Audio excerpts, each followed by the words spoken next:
शान कायनात, जाने कायनात, मक़सूद कायनात, रूह कायनात, मंबे कमलात, फ़ख्र मौजूदात, बाइस तख़लीक़ कायनात, मिशकात नबुव्वत, महताब रिसालत, गुंबद ख़ज़रा में आराम फरमाने वाले आका, लंबे लंबे हाथों से भीख देने वाले दाता, जनाब अहमद मुज्तबा मुहम्मद मुस्तफ़ा सल्लल्लाहु ताला अलैहि वसल्लम की बारगाह आली शान में ग़ुलामी का सबूत देते हुए पूरा मजमा झूम करके दुरूद शरीफ पढ़े। अल्लाहुम्मा सल्ली, पढ़िए बुलंद आवाज़ से, अल्लाहुम्मा सल्ली अला सय्यिदिना व मौलाना मुहम्मदिन व अला आलि सय्यिदिना व मौलाना मुहम्मदिन व बारिक व सल्लिम सलातों व सलामन अलैका या रसूल अल्लाह सल्लल्लाहु ताला अलैहि वसल्लम। हज़रात, आज का ये अज़ीमुश्शान प्रोग्राम अल्लाह के फ़ज़ल व करम से कामयाबी की मंजिलें तय कर रहा है। बेशक, चूँकि जिसकी सदारत आले रसूल, क्या बात है, चमन फ़ातिमा के महकते हुए फूल हुज़ूर अश-शाह अस-सय्यद नासिर मियाँ साहिब क़िबला दामत बरकातुहुमुल आलिया वल क़ुद्सिया कर रहे हैं, वहीं पर एक और शहज़ादा रसूल हुज़ूर अश-शाह सैयद वसीम मियाँ साहिब क़िबला भी जलवागर हैं, और उस्ताज़ुल असातिज़ा काबिल तकरीम लाइक़ सद एहतराम कारी कुरान, कारी खुश एलहान, कारी मोहम्मद इंतज़ार साहिब क़िबला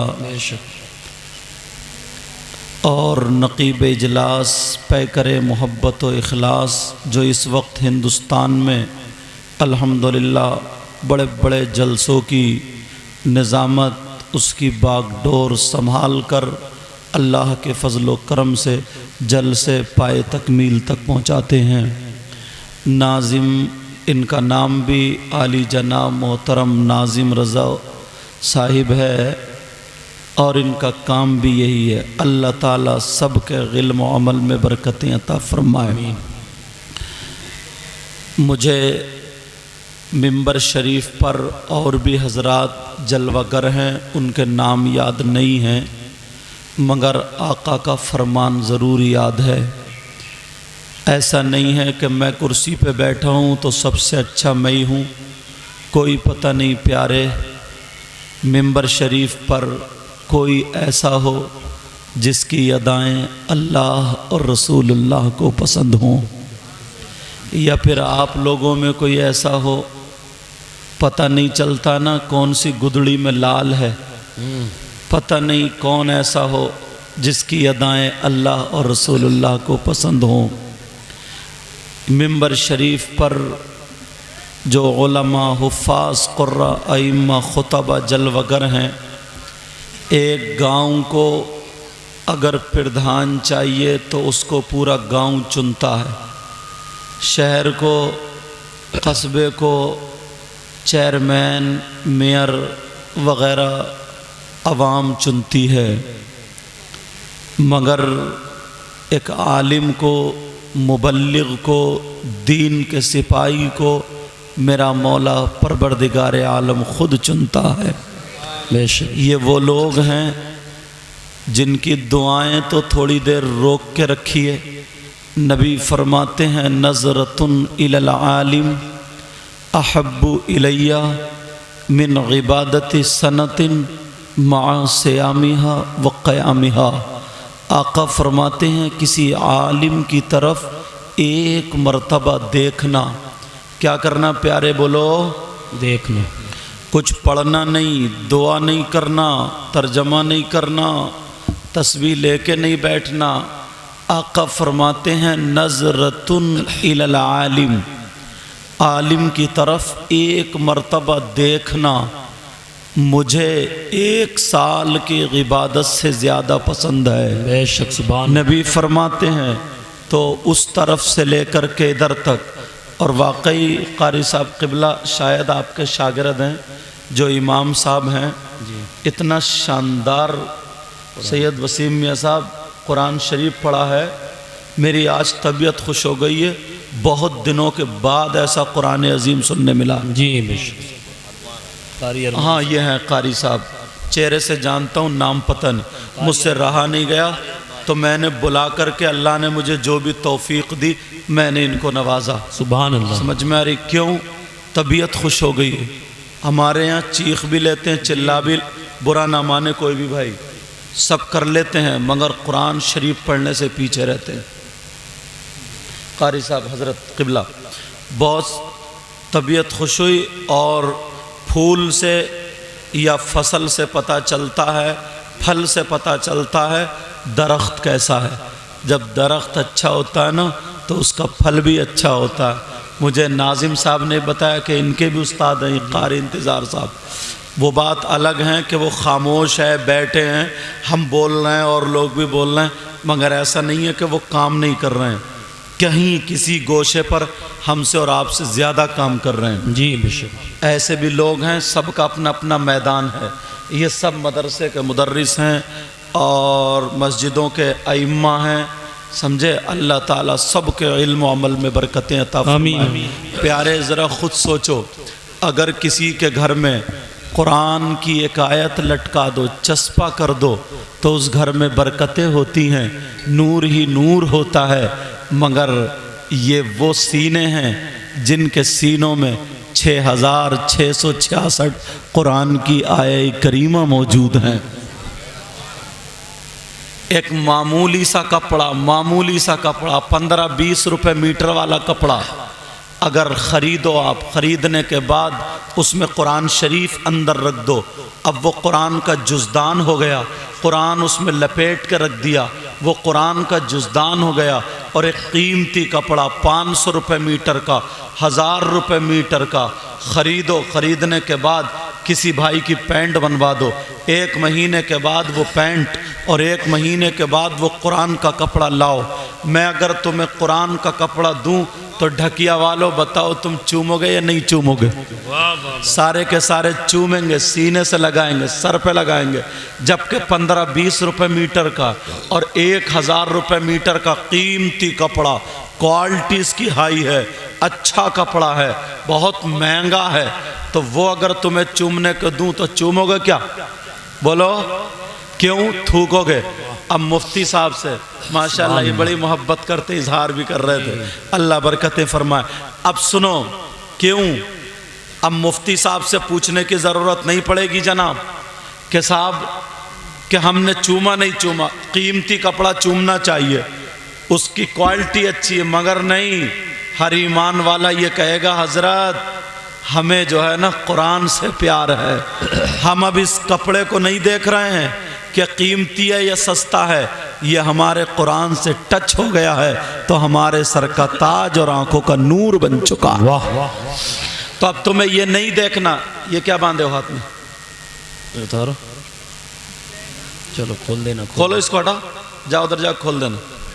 और बालों की कटिंग देखियो, अल्लाह माफ़ फरमाए। चलो अभी शुरू करूँगा, तकरीर होगी बाद में, लेकिन पहले सुनो। अब यार नोट ही देते रहोगे तो फिर मेरी क्या सुनोगे? अल्लाह बरकत फरमाए। अब कोई देने के लिए जल्दी मत आइयो, और अगर आओ तो सैयद साहब को उधर रख दियो, मुझे पता ना चले, समझे, ताकि किसी और का भी नुकसान ना हो। तवज्जो है ना। बहरहाल सुनो, तो एक मामूली कपड़ा उसे चूम रहे और दूसरे को थूक रहे, तो आप क्या कहेंगे?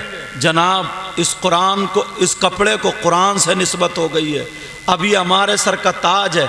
ऐसे ही ये आलिम हैं, हाफिज़ हैं, कारी हैं, इनको कुरान से निस्बत हो गई है, इनके सीने में कुरान है।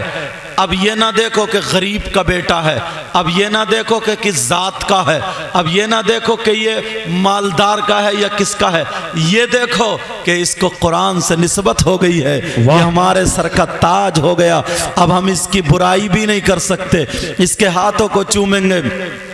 अल्लाह के रसूल सल्लल्लाहु ताला अलैहि वसल्लम बयान फरमाते हैं, एक जुमला हदीस में आता है, आलिमन औ मुतअल्लिमन, दोनों का लफ्ज आता है, यानी पढ़ने वाला और पढ़ाने वाला, उस्ताद और शागिर्द, आलिम या तालिबे इल्म। नबी फरमाते हैं, ओ ढकिया के गयूर मुसलमानों, मुबारकबाद पेश करो इन कमेटी वालों को, इन्होंने ये जलसा किया और इतने उलमा को जमा किया।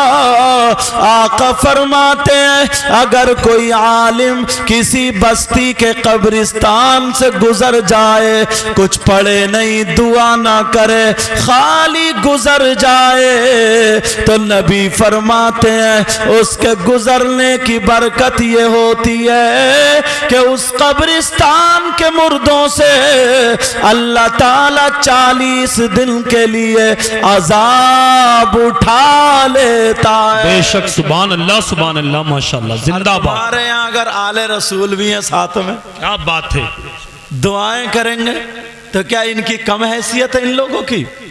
तुम क्या समझ रहे हो मैं कुर्सी पे बैठा हूं, सबसे अच्छा मैं ही हूं, और मैं तो ये समझता हूं सबसे बुरा मैं ही हूं। दुआ करो अल्लाह ताला मुझे भी अच्छा कर दे और तुम्हें भी अच्छा कर दे। खाली सरी हिलाते रहोगे, आमीन भी कहोगे?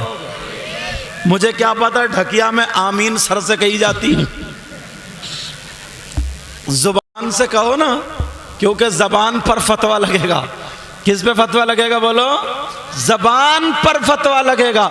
मगर ये हमने कह दिया कि हम सबसे बुरे हैं, आप अपने आप को कहने के लिए तैयार नहीं है, अपने आप को कहने के लिए तैयार नहीं। हमने ऐसे लोगों को भी देखा कि अगर किसी के पास कोई परेशानी आ जाती है, कोई उलझन आ जाती है, कोई मुश्किल आ जाती है, तो रोता है, अल्लाह की बारगाह में गिड़गिड़ाता है और खूब आंसू निकाल रहा है। मगर जहां 2-4 आदमियों को देखा और देखने के बाद वैसे ही उनके पास आया और कहने लगा, पता नहीं यार अल्लाह ताला को मेरी कौन सी बात बुरी लग गई। इससे ये पूछो तेरी अच्छी कौन सी थी? बड़ी उससे कहता पता नहीं कौन सी बात बुरी लग गई। ये गिरेबान में झांक के देखो कि अच्छी कौन सी थी। आप क्या समझते हो कि अगर हमने कह दिया जो गुलाम नबी है खड़े होकर के नारा लगा दे, या इन्होंने कह दिया जो गुलाम नबी है खड़े होकर के नारा लगा दे? प्यारे, गुलाम नबी कह देना बड़ा आसान है, मगर बनना बड़ा मुश्किल है। हर मुसलमान को गुलाम नबी बनना चाहिए। एक मर्तबा शरीयत मुस्तफ़ा के आईने में देख लो, अपने आप का मुहासिबा कर लो, अपना चेहरा सर से लेकर के पांव तक अपने आप को देख लो।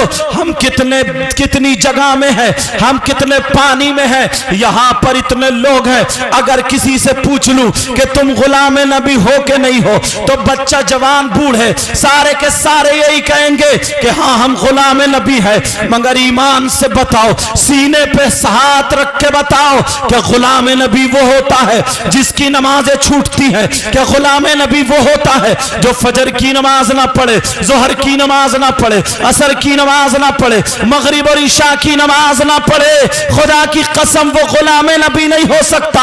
वो चाहे कितने ही नारे लगा ले, चाहे वो कितने ही चीख ले, चाहे वो कितने ही कूद ले, चाहे वो कितने ही फांद ले, कान खोल के सुन लो, मगर अपने आप को गिरेबान में झांक करके बताना पड़ेगा। क्या तुम फजर के नमाजी हो? क्या तुम जोहर के नमाजी हो? क्या तुम असर के नमाजी हो? क्या तुम मगरिब के नमाजी हो? क्या तुम ईशा के नमाजी हो? अपने आप को देखना पड़ेगा। और जरा पहलू पर आ जाओ, जाओ तो मैं तुम्हें तुम्हारा चेहरा दिखा दूं कि हम कितने पानी में हैं, तुम्हारी तारीफ करके नहीं जाऊंगा। शरीयत मुस्तफा का जो पैगाम है वो दे करके जाऊंगा। जरा अपने कपड़ों का हुलिया देख लो, अपने चेहरे का हुलिया देख लो, अपने बालों का हुलिया देख लो, अपने खाने का तरीका देख लो, अपने पीने का तरीका देख लो, अपने बैठने उठने का तरीका देख लो, अपनी जबान का तरीका देख लो, अपनी आंखों का तरीका देख लो, तो तुम्हें पता चल जाएगा कि गुलाम नबी कौन है। अरे गुलाम नबी कौन होता है? मैं बताऊं, गुलाम नबी वो है अगर खाए तो उसके खाने की अदा बोले नबी नबी, अगर वो पिए तो उसके पीने की अदा बोले नबी नबी, अगर वो चले तो उसके चलने की अदा बोले नबी नबी, अगर वो सोए तो उसके सोने की अदा बोले नबी नबी। अब जरा मुझे सीने पे हाथ रख के बताओ तुम्हारी कितनी अदाएं बोल रही हैं नबी नबी। अरे तुम्हारे बालों की कटिंग गैरों जैसी है, तुम्हारे कपड़े गैरों जैसे हैं, तुम्हारा चेहरा गैरों जैसा है, तुम्हारे बैठने उठने का ढंग गैरों जैसा है, तुम्हारे खाने पीने का ढंग गैरों जैसा है। मुझे बताओ अगर कोई भी चीज मेल खाती हो, अभी जुलूस मोहम्मदी आने वाला है, इंशाअल्लाह हम जुलूस में निकलेंगे, बोलो इंशाअल्लाह। मगर कितने नौजवान ऐसे होंगे कि जुलूस जा रहा है, छत पे औरतें खड़ी हैं, औरतों को देख के नाचा जा रहा है, औरतों को देख के डांस किया जा रहा है, औरतों को देख के टाफियां फेंकी जा रही है, औरतों को देख के कूदा जा रहा है, औरतों को देख के उछला जा रहा है। तू ईमान से बता दे क्या ये किसी मुसलमान का काम है, क्या ये किसी गुलाम नबी का काम है? मुझे इतना बता दो। अरे तुम क्या हैसियत रखते हो, हम क्या हैसियत रखते हैं? मेरे नबी ने सिद्दीक अकबर से कहा था, सिद्दीक अकबर तुम जन्नती हो, फारूक आजम से कहा था कि तुम जन्नती हो, उस्मान गनी से कहा था कि तुम जन्नती हो, मौला अली से कहा था कि तुम जन्नती हो।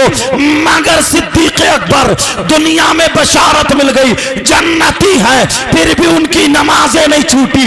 हजरत उस्मान गनी की फिर भी नमाजें नहीं छूटी, मौला अली की फिर भी नमाजें नहीं छूटी, हसन हुसैन की फिर भी नमाजें नहीं छूटी, गौसे पाक की नमाज नहीं छूटी, गरीब नवाज की नमाज नहीं छूटी, साबिर पाक की नमाज नहीं छूटी। कोई माई का लाल पूरी दुनिया में चैलेंज कर दो, अगर वो वली है और होशो हवास में है तो उसकी नमाज नहीं छूटी, और अगर नमाज पढ़ता है तो वो वली है, और नमाज ना पढ़े, रोजे ना रखे, तेरी मेरी बहन बेटियों को बेपर्दा देखे, वो कितनी करामतें दिखाए, वो वली नहीं हो सकता, वो पीर नहीं हो सकता, या तो वो जादूगर है या फिर वो शैतान।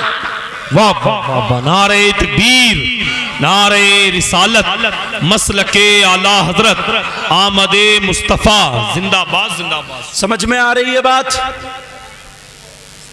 सबकी समझ में आई? अब जरा गिरेबान में झांको, एक एक बात उठाऊंगा और अपना चेहरा देखना फिर जाना। कितना बुरा शख्स होगा वो, कौन?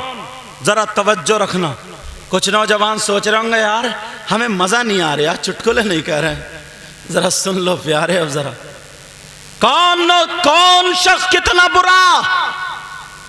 यार उससे बुरा कोई शख्स होगा जिसका सगा भाई मरा हुआ लेटा हो।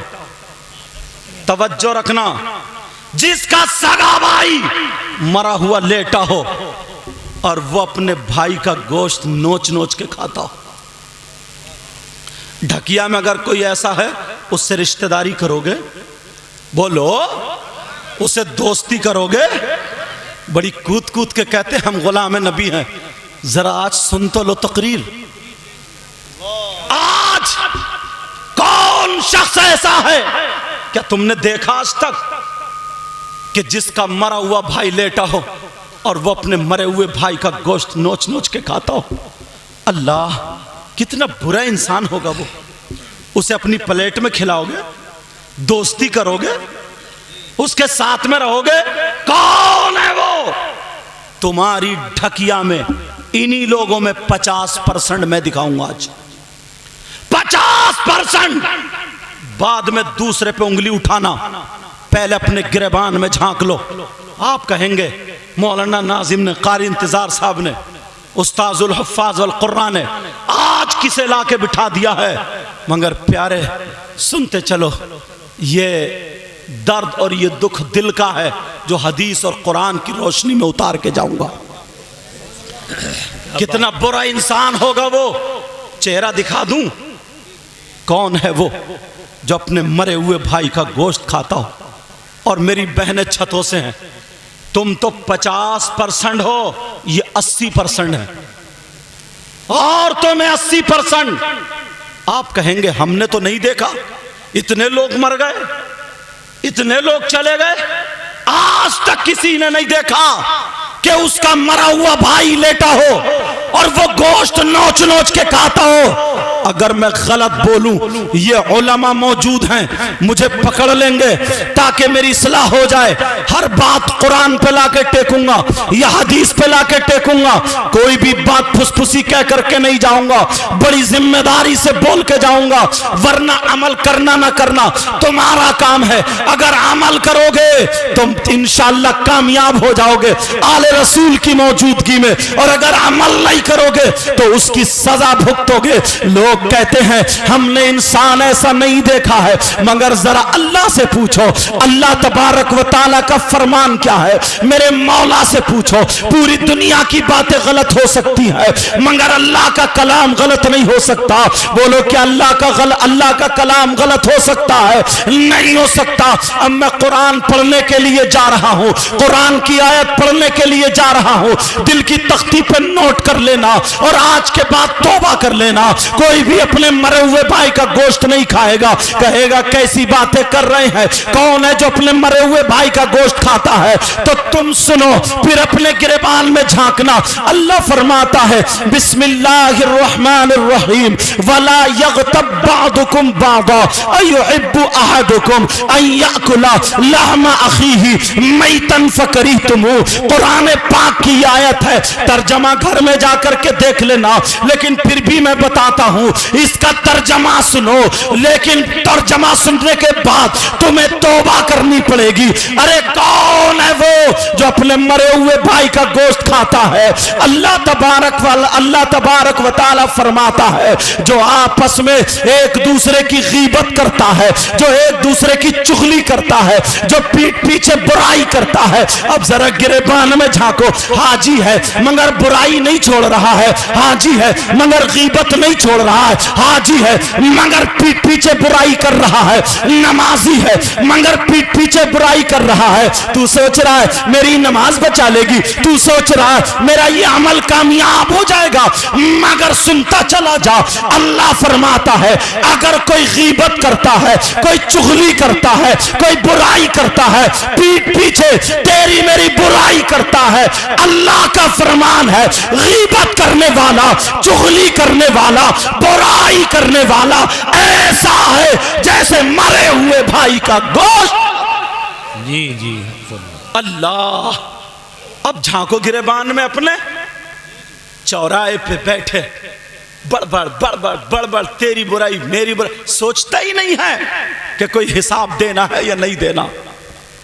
कोई हाजी मिला, नमाजी मिला, एक को बनाया और बस उसकी बुराई शुरू। प्यारे जरा एक मर्तबा गिरबान में झांक ले।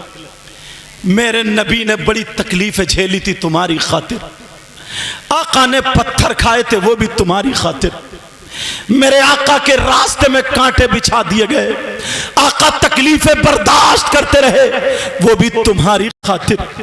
अल्लाह अल्लाह इतने पत्थर मारे कि खून जिस्म से निकल के जूतियों में भर जाता है तुम्हारी खातिर। मेरे नबी का दांत शहीद होता है मगर फिर भी तुम्हारे लिए दुआएं कर रहे हैं।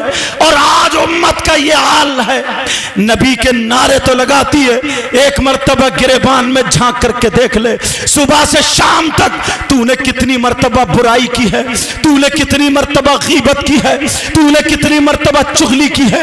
ये मेरी बहनें जो छत पे बैठी हैं, अगर 2-3 औरतें इकट्ठी हो जाती हैं, इन बुराई का आलम ये होता है, कोई सास की बुराई, कोई नंद की बुराई, कोई बहू की बुराई, और उन्हें तो छोड़ो, तुम्हारा ये आलम है, बुराई करने पे ही आ जाते हैं। तो किसी आलिम की बुराई, किसी नमाजी की बुराई, किसी हाजी की बुराई, हत्ता के इमाम तक को नहीं छोड़ते हो।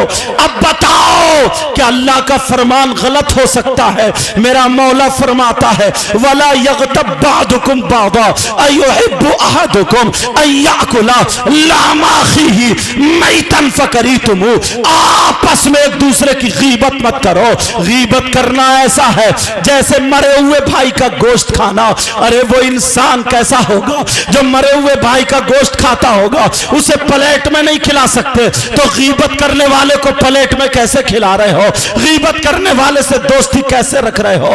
और बास तो इतना आगे निकल गया है, घंटों घंटों न नमाज को जाता है, चौराहों पे खड़े होकर के सियासत की बातें कर रहा है। तेरी बुराई मेरी बुराई, इसकी बुराई और उसकी बुराई। एक मर्तबा गिरेबान में झांक ले। प्यारे, बड़ी जिम्मेदारी से बोल रहा हूं, अगर किसी शख्स ने नमाज नहीं पढ़ी, नमाज ना पढ़ना बहुत बड़ा गुनाह है, बहुत बड़ा गुनाह है, गुनाह अजीम है, इसकी सजा भी बहुत बड़ी है। मगर अल्लाह जब रहमो करम में आएगा तो मेरा मौला माफ कर देगा। लेकिन जब हिसाब का दिन आएगा और अगर तुमने किसी की बुराई की है तो मेरा मौला उस वक्त तक माफ नहीं कर सकता जब तक कि वो बंदा माफ ना कर दे जिसकी के तुमने बुराई की है। आप कहां हो? क्या सोच रहे हो? मेरी बहनें भी सुने। अल्लाह अल्लाह, मेरे नबी की बारगाह में 2 औरतें आ जाती हैं, 2 औरतें अपने मसाइल लेकर के आती हैं, मेरे नबी से गुफ्तगू कर लेती हैं। आका मुझे ये मसला बता दो, आका मुझे ये जरूरत है। नबी ने फरमाया चुप हो, क्या तुम अपने मरे हुए भाई का गोश्त खा के आई हो? दोनों औरतें एक दूसरे का मुंह देखने लगी और कहने लगी आका कौन होगा जो अपने मरे हुए भाई का गोश्त खा के आएगा? कहा तुम खा करके आई हो। दोनों औरतें कहने लगी आका हमने नहीं खाया है। नबी ने फरमाया तुम गोश्त खा के आई हो। दोनों औरतें एक दूसरे के चेहरे को देख के रोने लगती हैं और कहती हैं कसम है रब्बे जुल जलाल की, कसम है रब्बे काबा की, आका हमने गोश्त नहीं खाया। आज हलाल तो अलग है, मुर्दार तो अलग है, आज हमने हलाल गोश्त भी नहीं खाया है, आका हम सब्जी से खा करके आए हैं। नबी ने फरमाया अरे तुम गोश्त खा के आई हो, चलो उधर जाओ और अपने हल्क में उंगली डालो। उन दोनों ने उधर जा करके हल्क में जब उंगली डाली और जब कह की है तो गोश्त की बोटियां निकल रही थी, गोश्त के लोथड़े निकल रहे थे, गोश्त की टुकड़े निकल रहे थे। जब इतना देखा एक दूसरे को देख के चीखने लगी और रोने लगी। नबी के कदमों पे आ गई, कहने लगी आका हमें माफ कर दिया जाए, आका कसम है रब्बे जुल जलाल की हमने गोश्त नहीं खाया था, आका हमारा यकीन करो हमने गोश्त नहीं खाया। मगर ये गोश्त आया कहां से, ये बोटियां आई कहां से? नबी ने फरमाया अरे मुझे मालूम है, मगर जैसे तुम घर से निकली वैसे ही एक दूसरे की बुराई करती हुई आई हो, गीबत करती हुई आई हो, चोली करती हुई आई हो। जब इतना कहा बताओ क्या तुमने गीबत नहीं की है? दोनों कहने लगी हाँ का हमने गीबत की है, हमने चुगली की है, हमने बुराई की है। तो नबी फरमाते हैं गीबत करना, चुगली करना, बुराई करना ऐसा है जैसे मरे हुए भाई का गोश्त खाना। अब बताओ आज के बाद क्या कोई गीबत करेगा? बोलो आज के बाद कोई चुगली करेगा, किसी की बुराई करेगा? ढकिया के गयूर मुसलमानों जो कुंदरकी के करीब रहने वाले हो, आज ये हाथ गवाह बना करके आले रसूल की मौजूदगी में हाथ उठा करके तौबा करो, फिर मैं दूसरा उठाऊंगा। हाथ उठा करके तौबा करो, सारे लोग हाथ उठा करके। मगर तुम्हें खुदा का वास्ता उठाए रहो, तुम्हें खुदा का वास्ता, रसूल पाक का वास्ता, तुम्हें पंजतन पाक का वास्ता। अगर तुम झूठ बोल रहे हो, अगर तुम सही यानी दिल से हाथ उठा करके पक्के सच्चे दिल से तौबा ना करते हो तो तुम हाथ रख लेना, और अगर पक्के सच्चे दिल से तौबा कर रहे हो तो सबके सबके सब मेरे साथ में तौबा करो। बोलो अस्तगफिरुल्लाह रब्बी मिन कुल्ली ज़ंबि व अतूबु इलैह। तौबा करो सब लोग, बोलो या अल्लाह हम अपने गुनाहों से तौबा करते हैं, मौला हमारे गुनाहों को माफ फरमा दे। ऐ अल्लाह आज के बाद गीबत नहीं करेंगे, चुगली नहीं करेंगे, बुराई नहीं करेंगे, और इंशाअल्लाह 5 वक्त की नमाज अदा करेंगे। रख लो हाथ। अगर एक की भी दुआ कबूल हो गई, 2-4 की भी दुआ कबूल हो गई, तो तुम्हारी मेहनत और मेरा नजराना दोनों हो गए। अल्हम्दुलिल्लाह। इन उलमा से पूछो कितनी मेहनतें करते हैं, तारीख लेने में कितनी दिक्कतें परेशानियां, और फिर इकट्ठा करना। तुम तो आसानी से कह सकते हो अरे यार जलसा नहीं हुआ, आए नहीं, ये हुआ वो हुआ। मेरी तकरीर थोड़ी अलग होती है। समझ में आ रही है बात? आज के बाद गीबत नहीं करना, चुगली नहीं करना, बुराई नहीं करना। एक हदीस का मफहूम याद आ रहा हजरत। इजाजत है बोलो? डर गए क्या? इजाजत है बोलो? हश्र का जब मैदान होगा, सारे लोग वहां पर जमा होंगे। कुछ लोग ऐसे होंगे जिनके 2 चेहरे होंगे, पीछे को और आगे को, जिनके 2 चेहरे होंगे। ऐसा अगर ढकिया में कोई शख्स आ जाए जिसका आगे को भी और पीछे को भी हो, तो बोलो ढकिया में कोई रुकेगा? फिर सब गन्ने के खेत में होंगे। इतने तो तुम बहादुर हो। अभी कुछ दिनों पहले, 1-2 साल पहले, बल्कि 3-4 साल पहले, वो चुटियां काटने वाली निकली थी। नाम सुना होगा तुमने। बड़ी औरतें दुपट्टा उतारे फिर रही थी, फिर तो साहब बुढ़िया से बुढ़िया भी दुपट्टा लपेटे फिर रही थी, मारे डर के। मैं तो दुआएं कर रहा था 1 महीना और घूम जाए ना वो, तो सबको ही पर्दे वाला बना जाती वो। फिर तो सबके जूड़े थे, वरना ये जमाना, ये वक्त, ये दौर, अल्लाह माफ फरमाए, 2 चेहरे वाले लोग होंगे। पूछा जाएगा आका ये कौन लोग हैं? कहा ये वो हैं जो इधर की इधर लगा देते हैं और इधर की इधर लगा करके एक दूसरे में लड़ाई करा देते हैं। कुछ लोग ऐसे होते हैं जो दूसरों की बहन बेटियों के रिश्ते तोड़वा देते हैं। एक तो रिश्ता वैसे ही मुश्किल से होता है क्योंकि लड़के वाले वैसे ही नंगे पैदा हो गए, अब भिखारी पैदा हो गए, भिकमंगे हो गए, भिकमंगे। लड़के के नाम पे, जहेज के नाम पे कोई 4 पहियों की मांग रहा है तो कोई बुलेट मांग रहा। चाहे 4 पहियों वाली में और बुलेट वाली में तेल डालने की हैसियत नहीं है, मगर मांग रहा, मांग। थोड़ी सी शर्म होनी चाहिए। अगर अल्लाह तुम्हारे घर में 7-8 बेटियां दे देता तो क्या कर लेता? अरे 500 रुपए कमाने वाला मजदूर जिसके घर में 3 बेटियां हैं, जिसके घर में 3 बच्चियां हैं, एक शादी 5 लाख में तकरीबन कम से कम हो रही है। क्या 15 लाख रुपए पूरी जिंदगी में जमा कर सकता है वो? उसके साथ खाना पीना, चाय पत्ती, कपड़े लत्ते, दवाई, ये सारा खर्च है। मकान भी बनाना, उसके बावजूद ये सब करना, और तुमने इतना मुंह फैला दिया कि साहब बुलेट मांग रहे, बुलेट। टांगे पड़ रही हैं टेढ़ी बेड़ी और मांग रहा बुलेट। चला जाने रहा इस कुबड़े से, कूला है इधर, कुब है इधर, बुलेट मांग रहा, बुलेट। जरा सोचने की बात है यार। तुम्हें यही बात अच्छी लगी? अच्छा, कह रहा हूं सोचने की बात है यार। टांगे पड़ रही हैं ऐसे जैसे टिड्डी की, और बोले बुलेट मिली है, बुलेट। अल्लाह के बंदे कुछ तो सोचो यार। वैसे कहते हैं हम नबी के गुलाम हैं। नबी के गुलाम हजरत उमर फारूक आजम थे। बच्चे जवान हो गए। हजरत उमर फारूक आजम 22 लाख मुरब्बा मील का बादशाह था। 22 लाख मुरब्बा मील का बादशाह।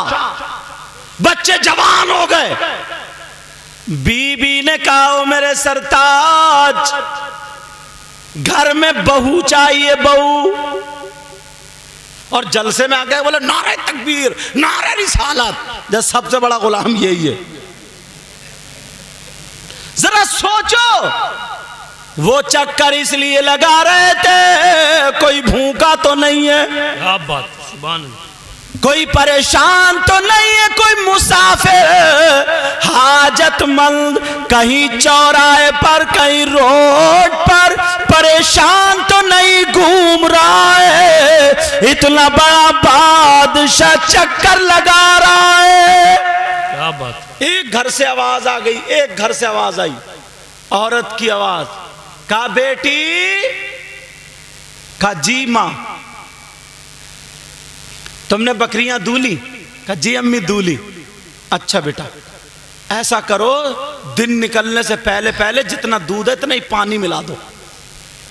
अगर कोई दूधिया हो तो वो भी सोच ले। 3 मरतबा पानी मिलाता है, 1 मरतबा सरकारी नल पे, 1 मरतबा तालाब में, फिर धान के खेत में।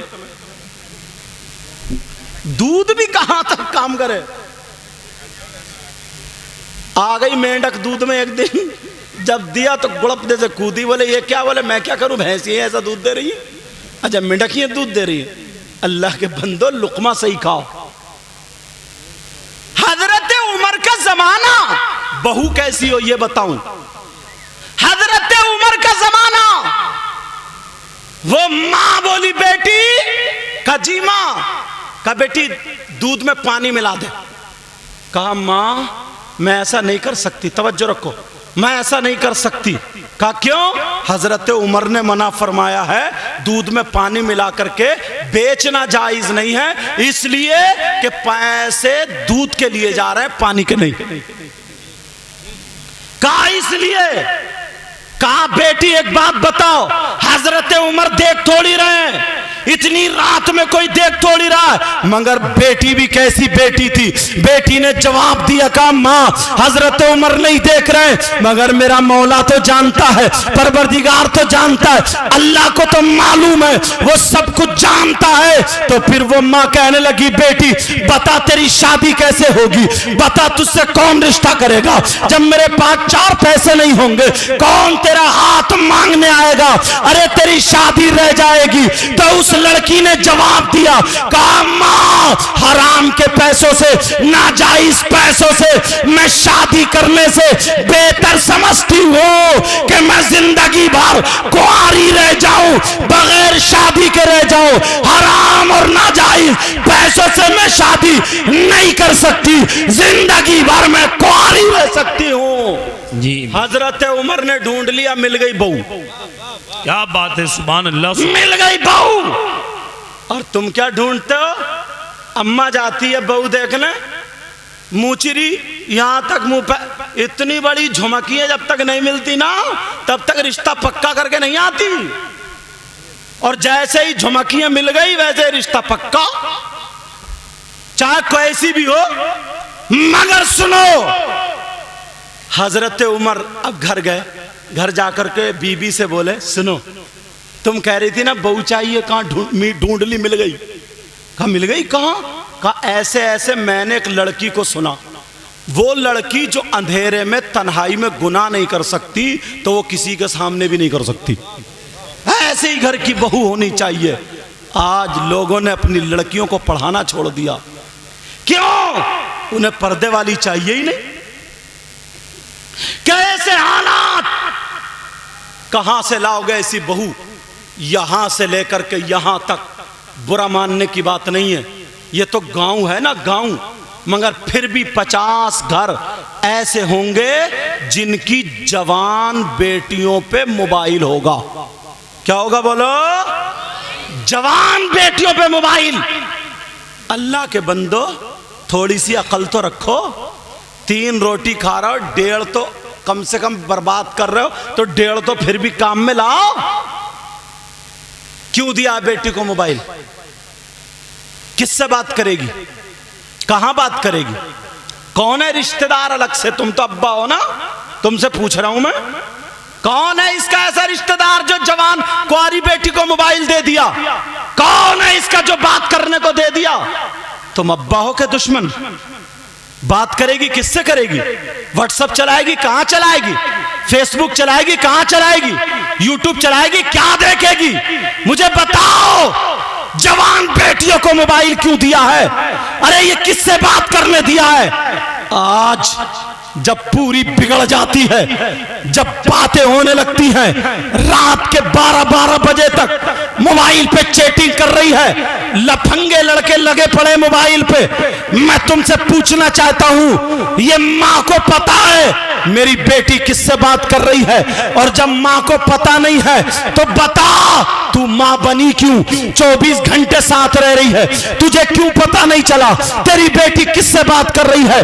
बाप को तो पता नहीं है, ये बेचारा काम पे चला गया, मगर ये मां के करतूत है सब।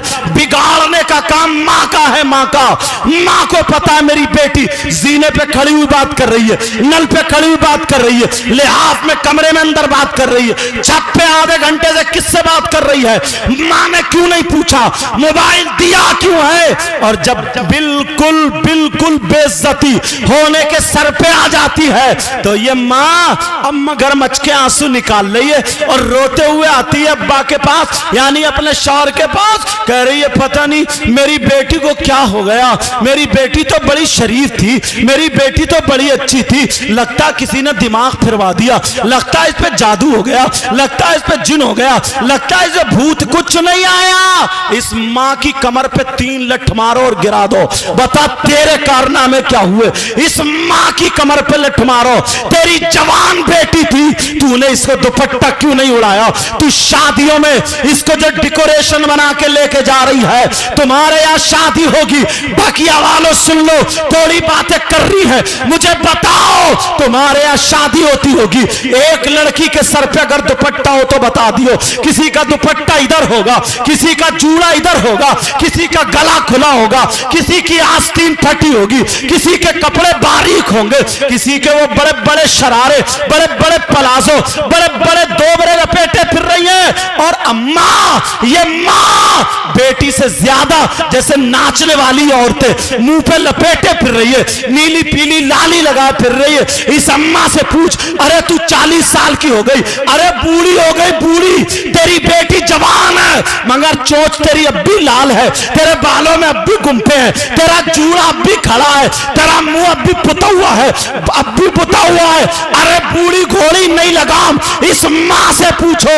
ओ माँ बोल तेरी जिम्मेदारी कहां है? जरा कान खोल के सुन लो। अल्लाह फरमाता है, या अय्युहल्लज़ीना आमनू कू अनफुसकुम व अहलीकुम नारा, ए ईमान वालों अपने आप को और अपने घर वालों को जहन्नम की आग से बचाओ। बेशक सुभान अल्लाह सुभान अल्लाह। कह देना बहुत आसान है, अमल करना बड़ा मुश्किल है। चौराहे पे खड़े होके कहते हैं जमाना खराब हो गया यार, माहौल बिगड़ गया यार, बड़ा बुरा माहौल हो गया। क्या बिगड़ा माहौल? बोले देख नहीं रहो शादियों में कैसा पहनावा। मैं इन्हीं से पूछ रहा हूं, ये आसमान से उतरी है, ये जमीन में पैदा हुई है, ये आलूओं के खेत में आई है, नदी में बह के आई है? बताओ, हमारी तुम्हारी बहन बेटियां आई, बोलो है कि नहीं? हमारी तुम्हारी बहन बेटियां। कौन सुधारेगा? कोई इमाम सर पे दुपट्टा रखने जाएगा? कोई आलिम जाकर के उसका आंचल संभालेगा? ये माँ बाप की जिम्मेदारी है। आज के जलसे से ये सबक लेकर के जाओ, हर माँ बाप अपने अपने घर की जिम्मेदारी संभाल ले, इंशाअल्लाह पूरा माहौल संभलता हुआ नजर आ जाएगा। सुभान अल्लाह सुभान अल्लाह। मगर बाप जानबूझ के अंधा बना पड़ा, आंखों पे चर्बी है चर्बी। कोई नहीं कहता, शादी में सब देख रहे हैं, चचा ताऊ मामू खालू सारे देख रहे हैं, मगर बोलने की किसी में हिम्मत नहीं। दूसरे की बेटी को मत बोलो, अपनी बेटी को तो बोल सकते हो। और भाइयों नौजवानों, तुमसे यार मुझे बड़ी उम्मीद थी, कम से कम तुम्हारे माँ बाप बूढ़े हो गए नहीं जानते, तुम तो जानते हो ना माहौल कैसा है। तुम ही इस लायक हो जाते कि तुम अपनी बहन के सर पे आंचल रख देते, तुम ही इस लायक होते कि अपनी बहन को दुपट्टा उड़ा देते, मगर अफसोस तो यही है, अफसोस तो यही है। तुम कैसे अपनी बहन को दुपट्टा उड़ा सकते हो? तुमने अपनी शक्ल देखी है? तुम्हारे हाथों में चूड़ी और कड़े और तागे बंधे हुए। अरे चूड़ी और कड़े पहनने वाला ये भाई कौन से हाथ लाएगा जो अपनी बहन के सर पे दुपट्टा रखे? कानों में कुंडल पहनने वाला भाई अपनी बहन के सर पे कैसे दुपट्टा रखेगा बोल? नाक में नथुनिया पहनने वाला भाई, गले में चैन पहनने वाला भाई, तेरी मेरी बहन बेटियों को छत पे खड़े होकर तकने वाला भाई, मोबाइल से बातें करने वाला भाई, अरे बोल, तेरे यहाँ शादी होती है, कोई प्रोग्राम होता है, ये बड़े बड़े डीजे रख के घोड़ों की तरह कूले मटकाने वाला भाई, नचकैया है नचकैया, ये नाचने वाला भाई कौन से हाथ लाएगा? कहाँ है तू? अपनी बहन के सर पे आंचल रख दे, कौन रखेगा? नचकैया भाई। अल्लाह, वो सैयदा ज़ैनब थी यार, वो हुसैन की बहन थी जिनकी तबीयत खराब हो गई, उनके शौहर ने दवा ला के दी, तबीयत ठीक नहीं हुई। शौहर बोले चलो मैं तुम्हें हकीम के पास ले चलता हूं, तुम्हारा हाथ पकड़ के मर्ज देख लेंगे और जो दवा होगी वो तशखीस कर देगा, खा लोगी ठीक हो जाओगी। हुसैन की बहन बोली नहीं, मैं गैर मर्द के हाथ में हाथ नहीं दूंगी, मैं उसके सामने नहीं जा सकती। कहा तुम हाथ मत देना, लेकिन पर्दे से चलो, तो मैं जा रहा हूं तुम्हारे साथ में, इस्लाम इतनी इजाजत देता है, तबीयत ठीक नहीं हो रही है। तो वो भाई की बहन थी जिसने ये कहा था कि इस्लाम तो इजाजत देता है, मगर मजबूरी यह है मैं हुसैन की बहन हूं, मजबूरी है मैं हसन की बहन हूं, मजबूरी है कि मैं फातिमा की बेटी हूं, मजबूरी है मैं अली की बेटी हूं, मजबूरी है मैं नबी की नवासी हूं। आज तुम्हारी बहन क्यों नहीं कहती? तुम्हें देख के सर पे आंचल क्यों नहीं रखती? तुम नचकइये हो गए, नचकइये। अरे यहूद और नसारा ने तुम्हें छक्का बना दिया, छक्का। तुम नहीं जानते हो, शक्ल देखिए तुमने, अपनी सूरत देखिए, कंगे लगा रहे, बालों में कंगे, बाल में कंगे लगा रहा है, बाल में जेल लगा के खड़े कर रहा सेई के कांटों की तरह, बाल लड़कियों जैसे, कानों में कुंडल, नाक में नथुनिया, गले में चैन, हाथ में तागे और वही चढ़े, पूरा जनखा बना पड़ा, पूरा छक्का। अब तू लड़की तो बन नहीं सकता, मर्द है, और मर्द रहा नहीं क्योंकि जेबर पहन लिए, बीच का हो गया, बीच का। बीच का कौन होता? बोलो, कभी ताली बजाते हुआ नहीं मिला तुम्हें? देख लियो मोहल्ले में कितने घोड़े नाच रहे हैं। अगर शादी हो, बियाह हो, तो डीजे रखे और नाच, किसे दिखा रहा? कूले। ये गानों पे जो कूले मटकाए जा रहा है, किसे दिखा रहा? छत पे तेरी मां खड़ी है, मां को दिखा रहा, दरवाजे पे तेरी बहन खड़ी है, बहन को दिखा रहा, दीवार पे तेरी भांजी खड़ी है, दूसरी दीवार पे तेरी भतीजी खड़ी है। अरे दिखा किसे रहा? यार मुसलमानों की शान ये थी कि अगर गैर मुस्लिम लड़की भी ना मुसलमानों के मोहल्ले में रहती थी तो अपने आप को सेव और महफूज समझती थी, और वो कह दिया करती थी मेरी इज्जत पे आंच नहीं आ सकती। कहा इतने दावे से क्यों कह रही हो? कहा कि मैं उस नबी के गुलामों के मोहल्ले में रहती हूं जिस नबी ने ये बताया नजरें नीची करके चला करो। वाह वाह, सुभान अल्लाह। और आज तुम उसी नबी के जुलूस में, तुम्हारी रगों में शैतान दौड़ने लगता है।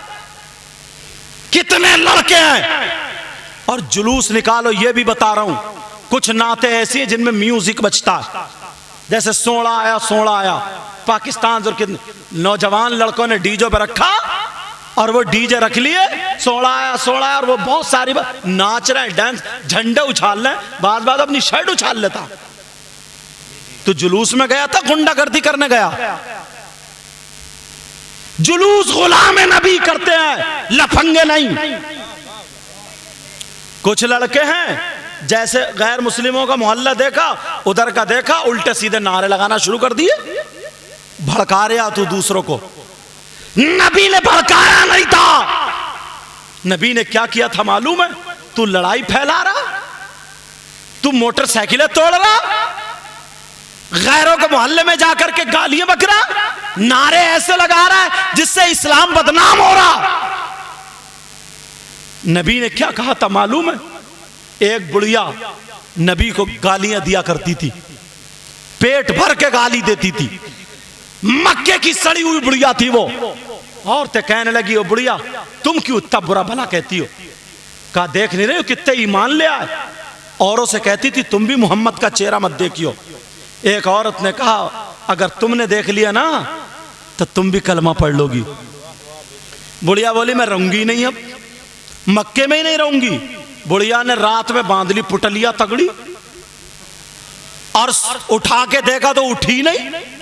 बुढ़िया कमजोर, माल ज्यादा था, अब उठी नहीं तो सुबह सुबह दरवाजे पे खड़ी हो गई। अरे यार वो पानी है, मेरी तरफ देखो ना, तुम तो ऐसे होठ फेर रहे हो। वो बुढ़िया दरवाजे पे सुबह सुबह खड़ी हो गई कि कोई आए और मेरा ये बोझ उठा दे।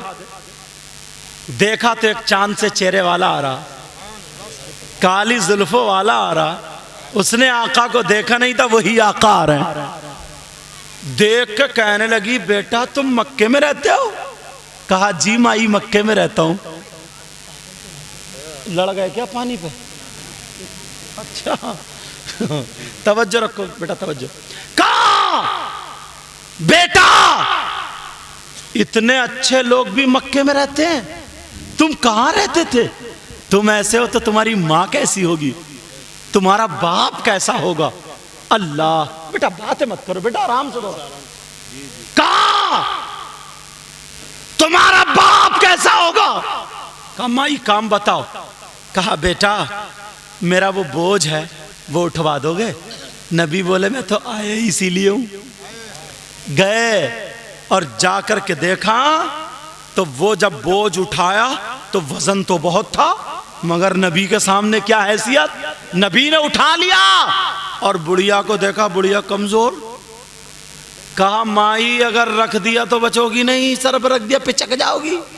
कहा माई सुनो, अगर इजाजत हो तो मैं अपने सर पे रख लूं, तुम कमजोर हो, बोझ ज्यादा, जहां कहोगी वहां छोड़ के आ जाऊंगा। कहा बेटा रख ले। और रखने के बाद कहा बेटा इतने अच्छे मक्के में लोग हैं, इतने शरीफ, और एक वो मोहम्मद नाम का मेरे आका को गाली देना शुरू कर दी। मेरे नबी ने बोझ रख लिया, एड्रेस जो बताया, आगे आगे चलते जा रहे हैं, बढ़ते जा रहे हैं, और बुढ़िया पीछे पीछे गाली देती जा रही है। नबी को खूब कोस रही है, गालियां दे रही है और कह रही है बेटा तू जानता है मोहम्मद को, तू भी मत मिलिए। सुना अगर जो मिल लेता है ना वो कलमा पढ़ लेता है, बड़े लोग ईमान ले आए। मेरे नबी गाली सुनते जा रहे हैं, चलते चले जा रहे हैं, सुनते जा रहे हैं, चलते चले जा रहे हैं। वहां पर पहुंच गए जहां पर पता बताया था, तो मेरे नबी ने बोझ उतारा रख दिया। कहा माई लो अब मैं चल रहा हूं। बुढ़िया बोली नहीं मक्के की रहने वाली हूं बेटा, मैं तुझे मजदूरी दूंगी, ऐसे जाने नहीं दूंगी। कहा माई मजदूरी नहीं लेता। जब इतना कहा उस बुढ़िया को क्या पता था, ओ बुढ़िया किससे बातें कर रही हो? अरे मजदूरी किसे दे रही हो? दुनिया तो खाती इन्हीं के नाम का सदका है। अरे सब कुछ इन्हीं के सदके में तो है, सब कुछ इन्हीं के सदके में बना है। अब बुढ़िया कहने लगी नहीं बेटा, अच्छा जा तो रहा है लेकिन जाते जाते एक बात बता दे, बेटा तेरा नाम क्या है? नाम बता दे। जब मक्के के लोग मक्के की बुराई करेंगे तो मैं तेरी मिसाल पेश कर दूंगी, मैं तेरा नाम बता दूंगी। तेरा नाम बता करके मक्के की खूबसूरती में 4 चांद लगा दूंगी। नबी ने सोचा पोल खुल जाएगी। नबी ने कहा नहीं बूढ़ी माँ, नाम का क्या करोगी? काम हो गया, मुझे जाने दे। कहा बेटा अगर जिंदा रही और तेरी माँ हुई तो तेरे माँ के कदम एक मर्तबा जरूर चूमूंगी। बेटा तू ऐसा है तो तुझे जन्म देने वाली तेरी माँ कैसी होगी? मेरे लाल नाम बता दे। मेरे नबी कह रहे नहीं माई। तो फिर कहा बेटा ऐसे जाने नहीं दूंगी, पहले नाम बताना पड़ेगा।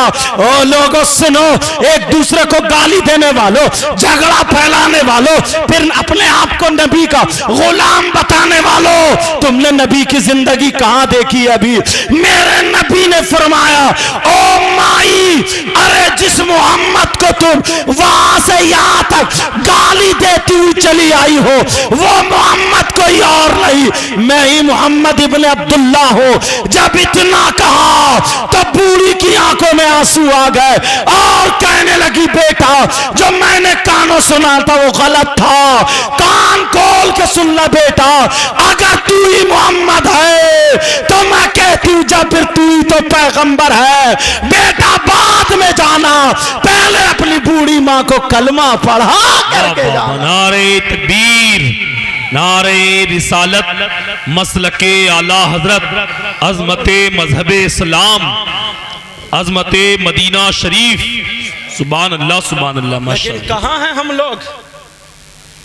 वो दूसरे मोहल्लों में जाकर के किसी की चिड़का अगर पता चल जाए ना, चिड़का, और गांवों में चिड़ भी ऐसी बना लेते, किसी को कह रहे धनिया, किसी को कह दे टमाटर, किसी को कह दिया गोभी, ऐसी चिड़।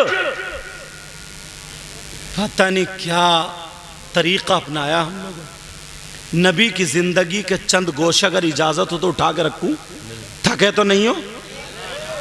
इम्तिहान ले लूं, जोश में और होश में दोनों हो, थके तो नहीं हो? सुनना चाह रहे हो तो फिर हाथ उठाओ, देखो कौन कौन सुनना नहीं चाह रहे आप।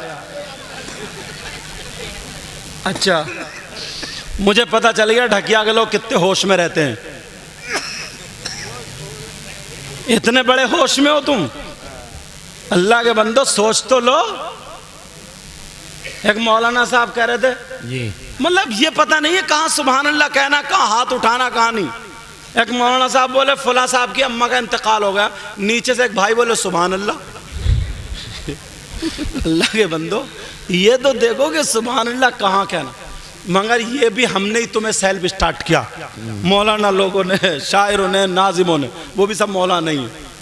समझे कि ये वाला हाथ उठाओ, ये वाला हाथ उठाओ, ये वाला, तो तुम सेल्फ स्टार्ट हो गए हो।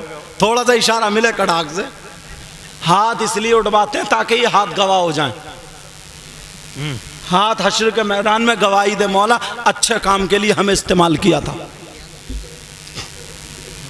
अच्छा माशाअल्लाह बरकत फरमाए। बच्चा बताना है, बोला काट दिया ना तागा मैंने। कोई बात नहीं, अच्छी बात है यार। अब देखो कितना अच्छा लगा। अभी तो बातें लोगों तक पहुंची नहीं, कितने लोग हैं यार। अब नबी की जिंदगी का एक बाब रखूं, थोड़ा सा सुनना चाह रहे हो? सीरत पे आ जाऊं यार।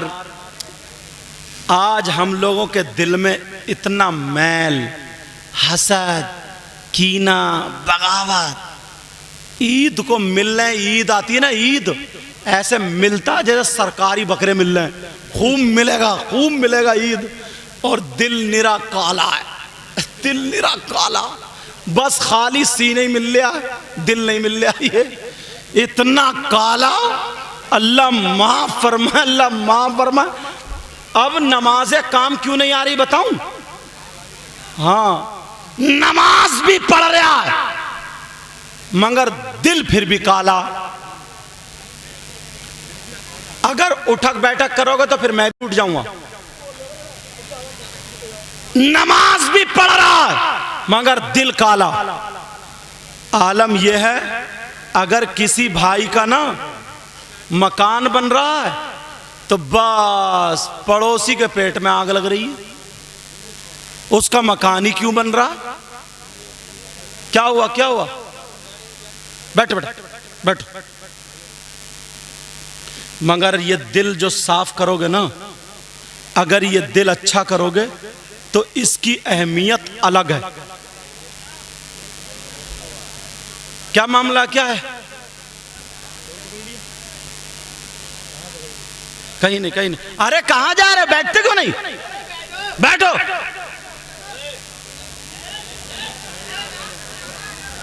देखो, तवज्जो रखो, इधर बैठो, इधर। नानी साहब बोलो। भाई बैठ जाओ भाई, अरे बैठिए। चोर पकड़ लिया, चोर भी चोर पकड़ लिया। बैठ जाओ भाई, बैठ जाओ।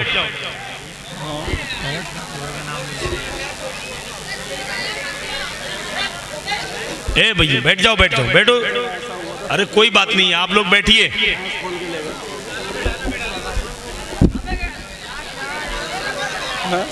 बैठे रहो भैया आप। वो उधर लगा पड़ा। हैं? चलो बैठो, बैठ जाओ भाई, बैठ जाओ। ए भाई बैठो। अरे क्यों जा रहे हो यार, बैठो यहीं। बैठो बैठो, सब लोग बैठे रहना। अरे अगर चोर पकड़ भी लिया तो तुम क्या बंटवारा करने जा रहे हो क्या? टाइम क्या हुआ? मुझे लग रहा है अब हो गया काम। 1 घंटा हो गया हजरत, तकरीब 1 घंटा हो गया। हाँ 12 बजे बैठे हैं, अपना काम तो हो गया। काम तो हो गया और 10-15 मिनट बोल दिया। तो ऐसे में तो यार मौजूद नहीं बन रहा है। बैठे जितने बैठे हैं। आप लोग बैठे हैं ना? अरे जो गए वो गए, शैतान बलगलाता है लोगों को। कितने लोग सुनेंगे हजरत की तकरीर? आप लोग जाएंगे तो नहीं? बिल्कुल पक्का वादा कर रहे हैं, सच्ची बात कर रहे हैं? जो गए उन्हें मत देखिएगा, लौट के आएंगे। आप नबी की बात सुनिएगा, हजरत सुनाएंगे। जाइयो, गिर मत जाइयो फोटो लेते हुए। अरे हम कमजोर आदमी का फोटो लेके ले तो निकलो तगड़ा। हमारे भाई चलो बैठ जाओ। जो लोग इधर आधर खड़े हैं वो आकर के बैठ जाएं, फौरन बैठ जाएं। ये कमेटी वाले कहाँ? कमेटी वाले, कमेटी वाले 2-4 जाकर के इनको बिठा लो, उठा के लाओ। हुआ क्या है कुछ पता तो चले। अरे हुआ क्या, खबर भी तो दो। कुछ ना हुआ बोले हजरत। कुछ नहीं हुआ, जा कर रहे हो फिर?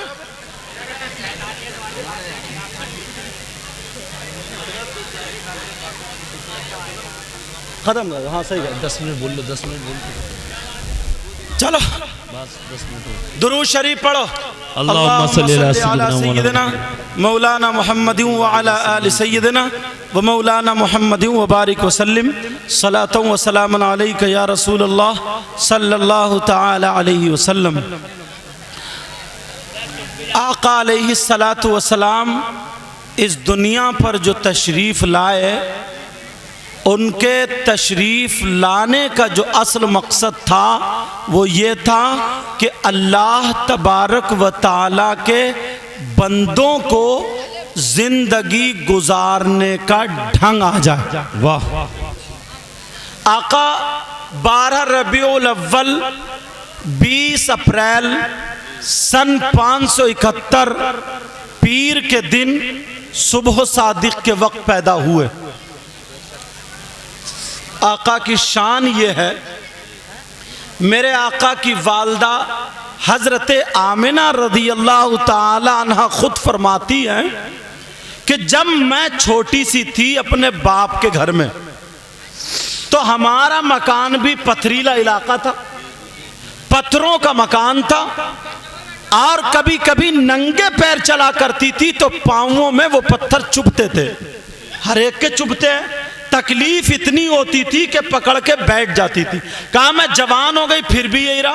फिर मेरा रिश्ता हजरत अब्दुल्ला से हो गया, शादी हो गई, हजरत अब्दुल्ला के घर चली गई। जिस रात में हजरत अब्दुल्ला के सुल्बे पाक से मेरे शिकमे पाक में आका का हुजूर का जो नूर अपनी माँ के पेट में गया, रहम में गया, तो हजरत आमना खुद फरमाती हैं उस दिन के बाद मैं जब भी नंगे पांव चला करती थी और अगर कोई पत्थर का टुकड़ा या कोई कांटा अगर मेरे पांव के नीचे आता था तो वो चुभता नहीं था बल्कि मोम बन जाया करता था। बेशक सुभान अल्लाह।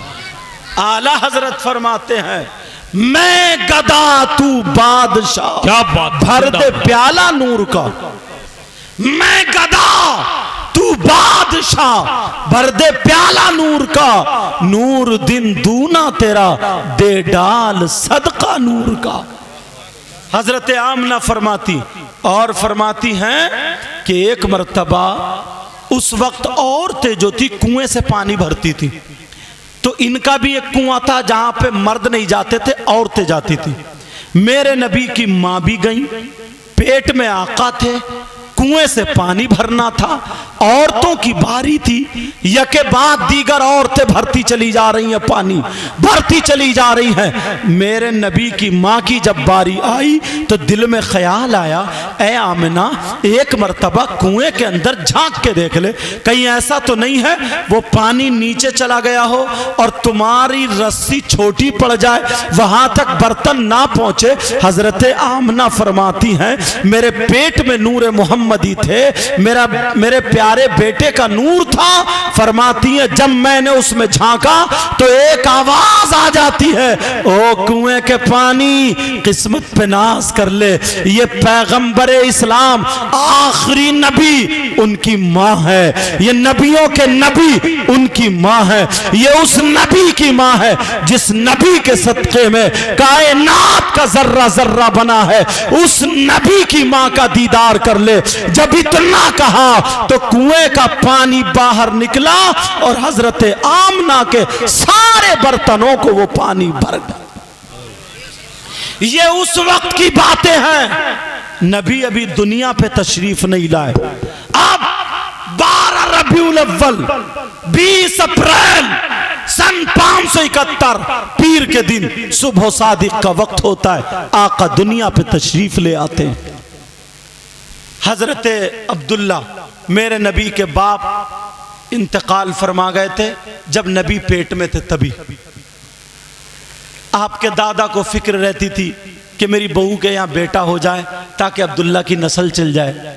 उन्हें क्या पता था कि ये ऐसा चिराग होगा, ऐसा चिराग होगा कि पूरी दुनिया को रोशन कर देगा। और बहू इतनी शानदार थी, अपने ससुर से कभी कोई चीज तलब नहीं, शिकायत नहीं। यहां तक के तारीख में आता है कि जिस रात आका पैदा हुए थे उस रात में हजरत आमना के पास इतने पैसे नहीं थे कि तेल खरीद करके चिराग में डाल लें। अल्लाह अल्लाह, नबी जब पैदा हुए आपके दादा अब्दुल मुत्तलिब को जब पता चला, खाना काबा में थे, वो दौड़ते हुए आए, कहा बेटी बहू आमना मुझे पता चला है, क्या अब्दुल्ला की निशानी हुई है, बेटा हुआ है? कहा बजान ऐसे ही हुआ है। तो फिर दादा बोले बेटी बहू आमना मेरा दिल तड़प रहा है, अगर इजाजत हो तो अंदर आ जाऊं। हजरत आमना ने कपड़े उपड़े संभाले, जो भी तरीका था, और कहा बजान आ जाइए, मेरे नबी पे कपड़ा ढका हुआ है, आका पे कपड़ा ढका हुआ है, लेकिन कपड़े के अंदर से रोशनी छन छन के इतनी निकल रही है कि कमरे को पूरे रोशन किए हुए है। हजरत अब्दुल मुत्तलिब ने जब देखा और देखने के बाद कमरा रोशन था तो फिर सोचने लगे चिराग किधर जल रहा, इधर देखे इधर देखे, ऊपर देखे नीचे देखे, चिराग कहां जल रहा है, मगर चिराग कहीं नहीं है। इतने में मेरे नबी ने पांव हिला दिया। जब पांव का अंगूठा कपड़े से हिला तो रोशनी फैल जाती है। रोशनी फैली तभी समझ जाते, कहा बेटी बहू आमना मुझे मेरे लाल को दिखा दे, देखने को तबीयत चाह रही है, मैं देख तो लूं मेरा पोता मेरी तरह है या अपने बाप की तरह। आमना बताओ किसकी तरह है? अगर मेरे नबी की कोई मिसाल हो तो आमना मिसाल दे, मेरे नबी तो बेमिसाल थे। कहा अब्बा जान लो, हजरत आमना धीरे धीरे खोलती जा रही है और रोशनी बढ़ती जा रही है, कपड़ा हटाती जा रही है, रोशनी बढ़ती जा रही है।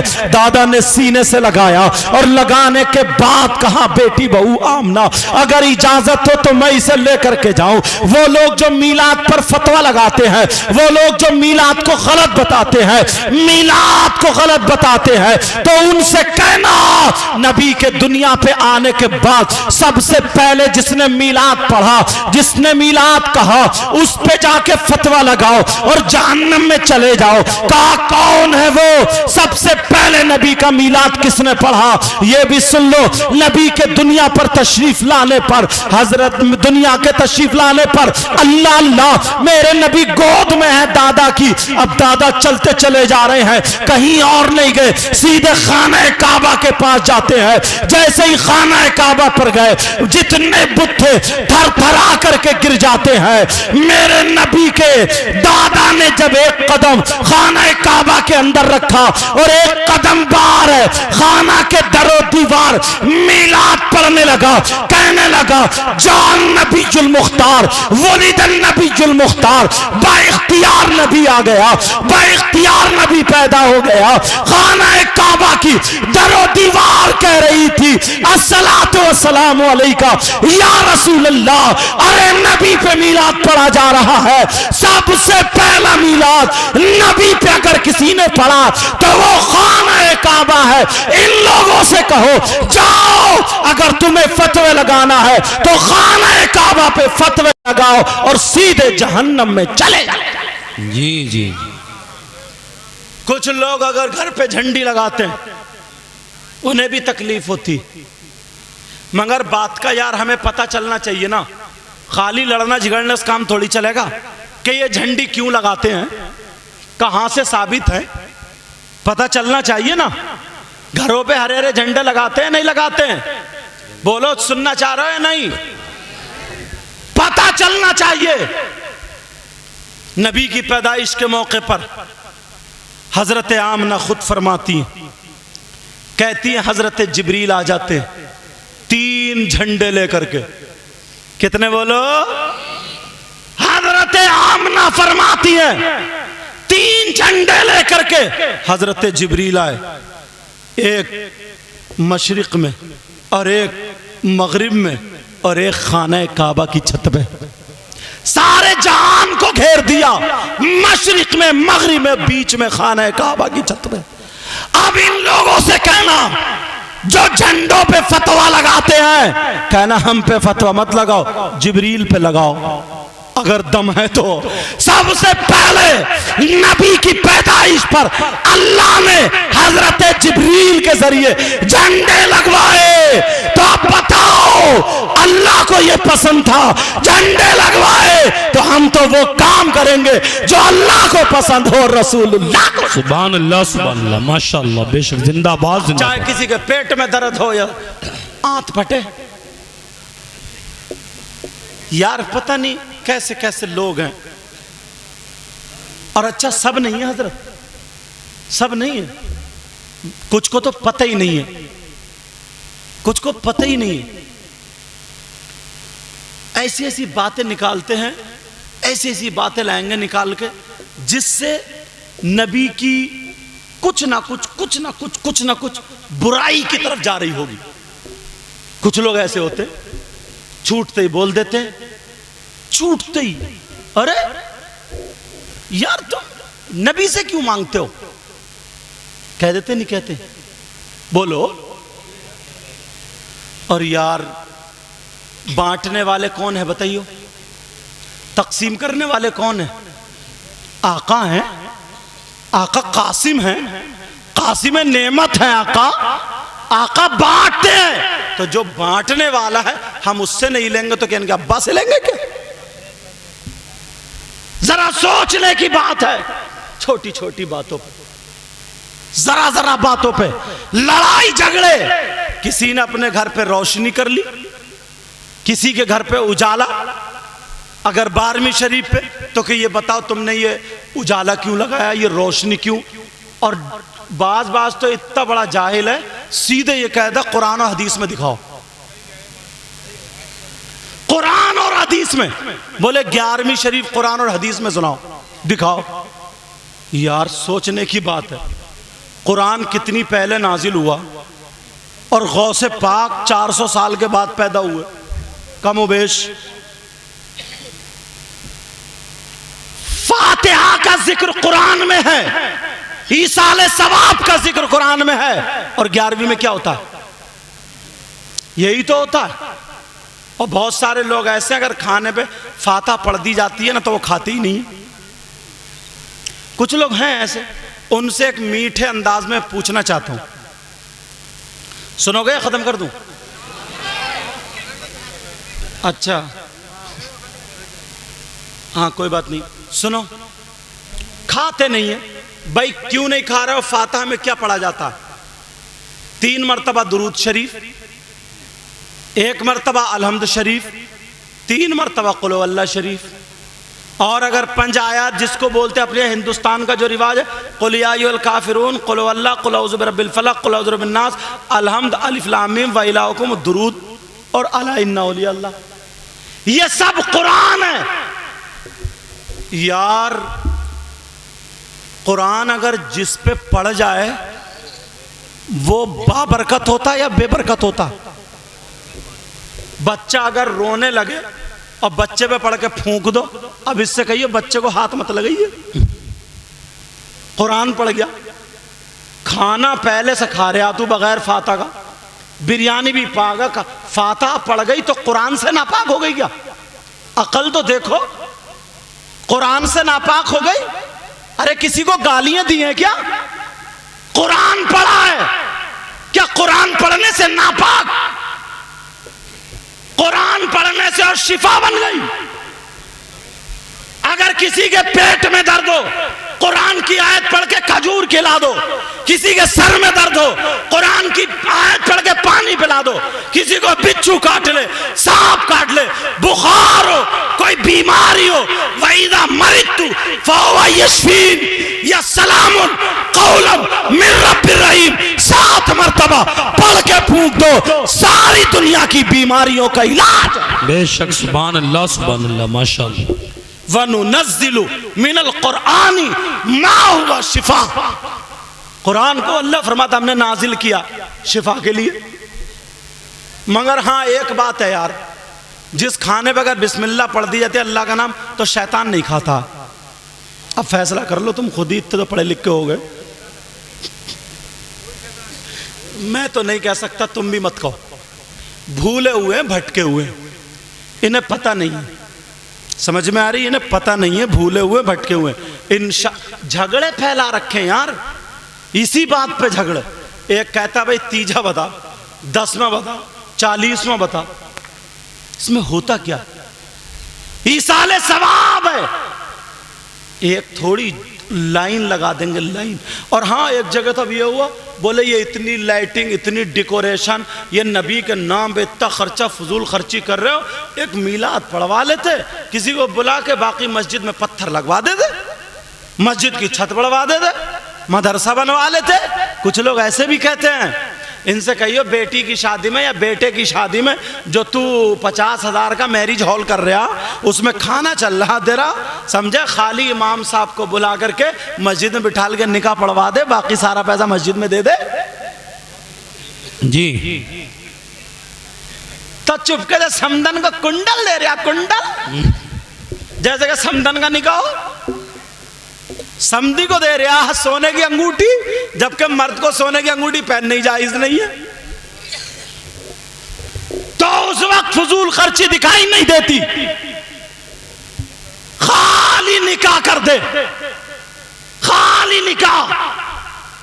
10 लाख रुपए उठते हैं दोनों तरफ की शादी में, 1 लाख चलो खर्च कर लो, बस 40 या 17 या 7 फकीरों को बुला के खिला दो और निकाह कर दो मस्जिद में। सबसे बेहतर निकाह सादा, मिट्टी के बर्तन दे दो, 1 लाख में ये सारा काम निबट जाएगा। 7 लाख इकट्ठे करके मस्जिद को दे दो। गांव में कितनी शादी होती है 1 साल में? मस्जिद में कमी पड़ेगी, मदरसे में कमी पड़ेगी, मगर पेट में दर्द यहीं आके होता। और अब सुनो, हम बात दलील की भी करते हैं। भाई हमें दलील चाहिए। अब अगर मैं आला हजरत का फतवा सुनाऊं तो कुछ लोग ये कहेंगे हम तो आला हजरत को नहीं मानते। देवबंद वालों का सुनाऊं तो तुम लड़ जाओगे। अब किसका सुनाऊं यार, झगड़ा फिर भी ऐसे ही। बंबई वालों का तो इधर वाले नहीं, इधर वालों का इधर वाले नहीं। अब किसका सुनाऊं, किसका फतवा? मगर जब बात आ गई है ना, तो ऐसे मुफ्ती का फतवा दूंगा कि तुम्हारे सबके और उनके मुंह बंद कर दूंगा। ऐसा मुफ्ती चाहे वो देवबंद का हो, बरेली का हो, लखनऊ का हो, दिल्ली का हो, हिंदुस्तान का हो, पाकिस्तान का, दुनिया में कहीं का भी रहने वाला राई के दाने के बराबर ईमान रखता तो उस मुफ्ती को मानेगा, और अगर नहीं माने तो उसका ईमान नहीं। कौन मुफ्ती है ऐसे? आप कहोगे यार कहां से ला रहे हैं? मैं आज के दौर के मुफ्तियों की बात नहीं कर रहा हूं, मैं तो टाइम बचाने की वजह से एकदम डायरेक्ट रास्ता बंद कर देता हूं। रास्ता बंद। कौन ऐसे मुफ्ती है जिनको बरेली वाले भी देवबंद वाले भी माने, और अगर नहीं माने तो उसका ठिकाना जहन्नम है? कौन मुफ्ती है ऐसे? नाम सुनना चाह रहे हो? बता दूं, याद करोगे? उन मुफ्ती साहब का नाम है सैयदना हजरत अबू बकर सिद्दीक। सुभान अल्लाह नहीं बोलोगे? क्या नाम है? कोई है जो ये कहेगा मैं अबू बकर सिद्दीक को नहीं मानता? जो नहीं माने वो जहन्नम में। हजरत अबू बकर सिद्दीक, इनसे पूछो आका अबू बकर, आपने तो नबी की जिंदगी देखी ना, आप बताओ आपका फतवा क्या है? नबी के नाम पे जो खर्च करते हैं, मीलाद पे जो खर्च करते हैं, ये फजूल खर्ची है या इन्हें क्या मिलेगा? सवाब है या नहीं? आप फतवा सुनाओ तो मैं फतवा पढ़े देता हूं। सुनो, कोई फुसफुसी बात लेके नहीं चलता हूं। सुनो, कान खोल के सुन लो। हजरत अबू बकर सिद्दीक का फतवा सुनो। फरमाते हैं मन अनफक़ दिरहमन अला क़िराती मौलिदिन नबी सल्लल्लाहु तआला अलैहि वसल्लम व काना रफीकी फिल जन्ना। अबू बकर सिद्दीक की जबान अरबी थी तो मैंने वो अरबी भी पढ़ दी ताकि कोई ये ना कह दे कि अपनी तरफ से बता के चले गए। हजरत अबू बकर सिद्दीक बोले मन अनफक़ दिरहमन अला क़िराती मौलिदिन नबी सल्लल्लाहु तआला अलैहि वसल्लम व काना रफीकी फिल जन्ना। फरमाते हैं जो नबी के नाम पे, नबी के मीलाद पे अगर एक दिरहम भी, एक रुपया भी खर्च करता है तो वो जन्नत में मेरा साथी होगा, वो जन्नत में मेरा पड़ोसी होगा। वाह वाह वाह, सुभान अल्लाह सुभान अल्लाह, जिंदाबाद। अब बताओ तुमने ये काम अच्छा किया है गलत? बोलो। मैं अगर आला हजरत का या इनका किसी का बताया तो लोगों के मुंह टेढ़े फिर भी रह जाते। मैं बात ही नहीं करता हूं वहां से लाऊं कि सबके दरवाजे बंद। यार फतवों की दुनिया में आ गए हो ना, तो एक मुफ्ती साहब को पेश करना और चाह रहा हूं, इजाजत है? इनसे भी पूछ। अरे यार इन मुफ्ती साहब का भी जवाब नहीं है। नाम सुनोगे तो पीछे वालों तुम भी मचल जाओगे। इजाजत